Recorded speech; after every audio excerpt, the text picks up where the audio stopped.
All right, so there's a new study, all right? It was focused on women who suffer from depression. Ultra-processed foods, what does that mean? We'll explain.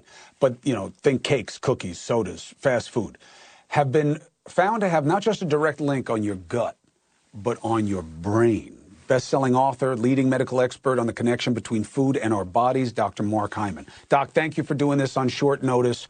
You know, reading through the reviews on the studies, I feel like I don't know how this isn't going to appeal to men as well. Dusty was saying, yeah, the hormones are different, but that's not what the study was centered on. So what do you make of this, and what does it mean? Well, look, Chris, the question is, does being depressed make you eat junk food, or does eating junk food make you depressed? And the answer is yes, probably both. And I think this is a very important study because it looked at over 30,000 women between the ages of 42 and 62 over a long period of time and found that testing them before they were depressed and watch what they ate. And those who actually ate more junk food got more depression. So if you had 9 servings a week of junk food, your risk of being depressed increased by 50%. Now, here's the deal, Chris. In 1990, there was 11% obesity rates. Now there's 42%. Depression also has skyrocketed 50% in the same time period. Why? Because of our diet. We eat an inflammatory diet, and we know from the science that inflammation in the brain is part of what's causing depression. And this is a very inflammatory diet. And we're still figuring out the mechanisms. Is it because of our gut flora that changes and that drives inflammation? Is it because of the inflammatory foods that we're eating, from the sugar that causes increased belly fat, which makes us more inflamed?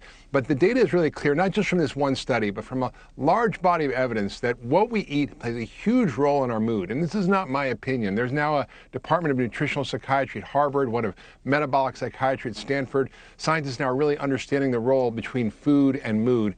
And what's really frightening, Chris, is that we are seeing an increasing epidemic, not only of obesity, but of depression in this country. 1 in 10 Americans are depressed. You know, 1 in 4 suffer severe depression in their lifetime.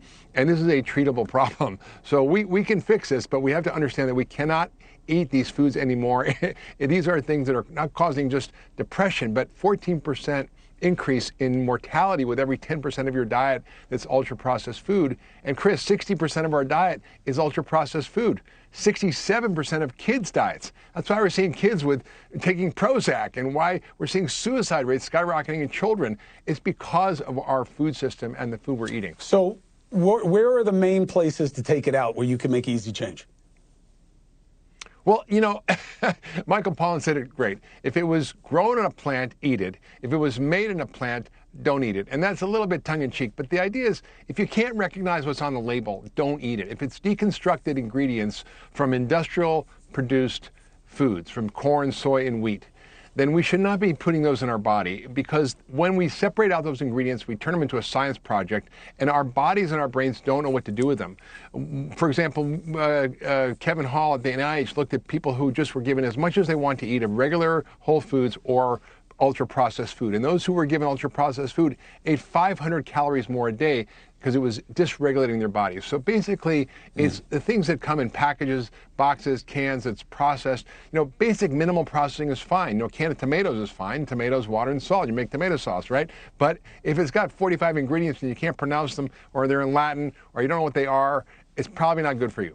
And what was interesting about this study, Chris, is that the biggest correlation was artificial sweeteners. Now, there's a lot of controversy about this, and there was an article in the Washington Post recently that showed that the food industry was paying nutritionists to show that these artificial sweeteners were fine and we should be eating them, and they're not a problem. And they were being paid to say this on their social media influencer channels. But the truth is that we know that artificial sweeteners are new to nature, and that our bodies don't know how to regulate these compounds when we eat them, and it increases our appetite. It might destroy our microbiome.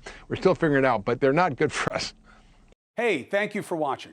Please go to newsnationnow.com, newsnationnow.com, and you can find NewsNation on your television provider. And don't forget to click the red subscribe button down below.